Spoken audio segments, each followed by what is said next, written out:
عظمت شان مصطفیٰ دیکھو. سرکار فرماتے ہیں والذی نفس محمد بیدہ انی حبل اللہ حبل ممدود من الارض الى السماء. اللہ کی رسی کوئی اور نہیں، میں اللہ کی رسی ہوں جو زمین سے آسمان تک ٹنی ہوئی ہے. الحمدللہ الذی خلق الکونین والصلاة والسلام على سيدنا ومولانا محمد المصطفى صلى الله تعالى عليه وسلم رسول الثقلين جد الحسن والحسين وعلى آله وصحبه الذين جاهدوا في سبيل الله تعالى بكل معركة لا سيما بكربلاء وببدر وحنين. أما بعد فأعوذ بالله من الشيطان الرجيم. بسم الله الرحمن الرحيم. واعتصموا بحبل الله جميعا ولا تفرقوا واذكروا نعمة الله عليكم إذ كنتم أعداء فألف بين قلوبكم فأصبحتم بنعمته إخوانا. صدق الله العلي العظيم وبلغنا رسوله النبي الأمين الأمي الكريم ونحن على ذلك لمن الشاهدين والشاكرين والحمد لله رب العالمين.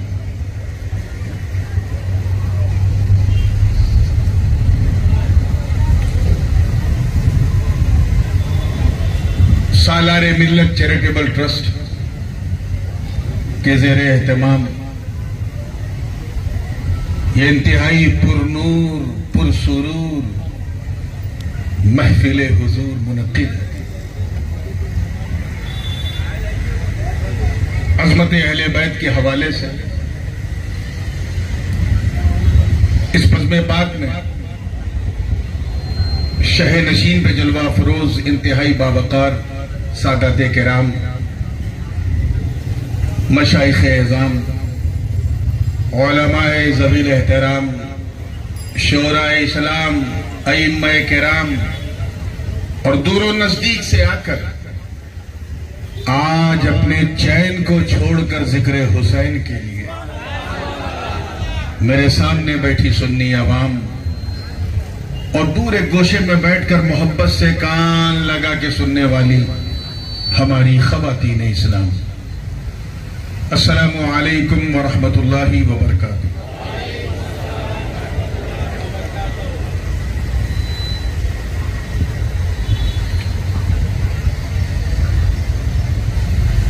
برادر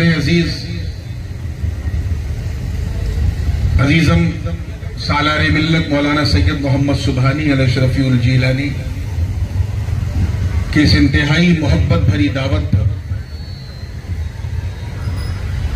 آپ کے علاقے میں تو دوسری بار لیکن اس بزم میں پہلی بار شرف باریابی حاصل کر رہا ہوں.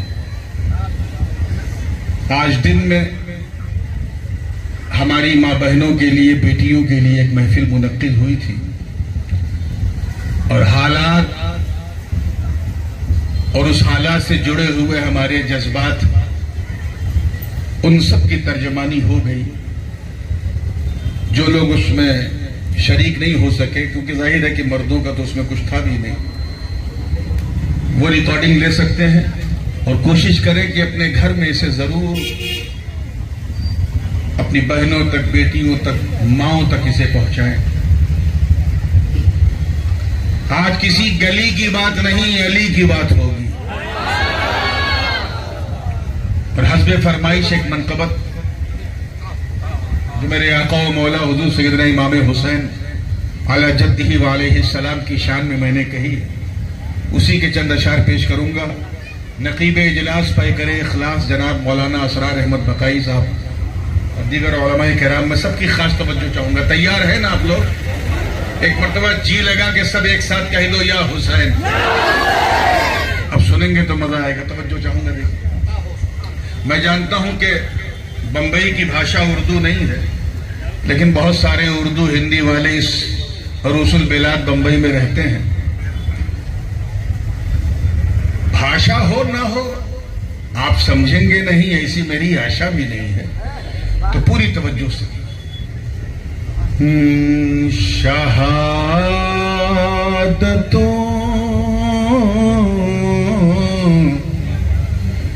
شہادتوں کی سند کو حسین کہتے ہیں۔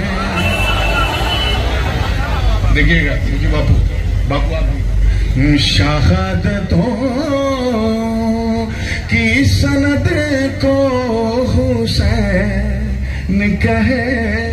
کوشش کی ہے ہر مصرے میں یہ ظاہر کرنے کی کہ کون ہے حسین، کسے حسین کہتے ہیں۔ شہادتوں کی سند کو حسین کہتے ہیں، شہادتوں کی سند کو حسین کہتے ہیں، شہادتوں کی سند کو حسین کہتے ہیں۔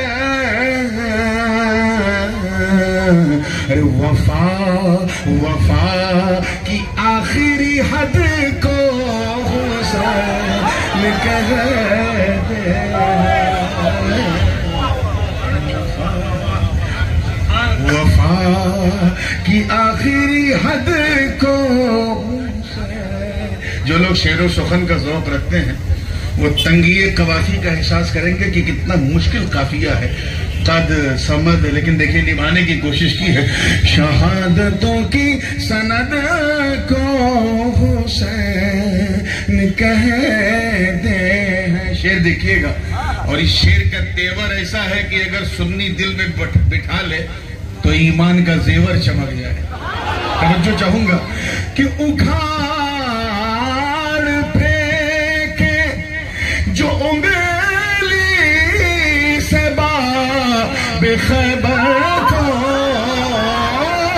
اکھاڑ پھینکے جو انگلی سے باب خیبر کو،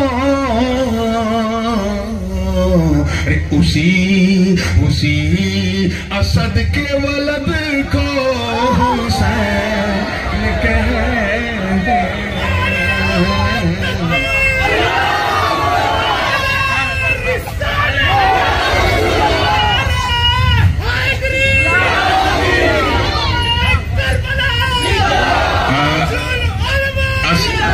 ابھی آپ لوگ اپنا اسٹیمنا بچائے رکھنا، کیونکہ میرے بعد شہنشاہ اقلیم خطابت، شہسوار سمند فصاحت و بلاغت، ارے خطابت جن کے دربار کی کنیز ہو، اس غازی ملت کو ہمیں سننا ہے۔ بس میں تھوڑا سا آپ کا موڈ بنانے کے لیے آیا ہوں، اور بس وہی موڈ، وہ مومنٹم بنا رہے تو مزہ آ جائے گا۔ شہادتوں کی سند کو حسین کہتے ہیں۔ دیکھیے گا کتنے لوگ کیچ کر رہے ہیں۔ جو بھر لے کاسے کو اپنے انا کے ساگر سے، جو بھر لے کاسے کو اپنے انا کے ساگر سے، اسی معین کے جد کو حسین،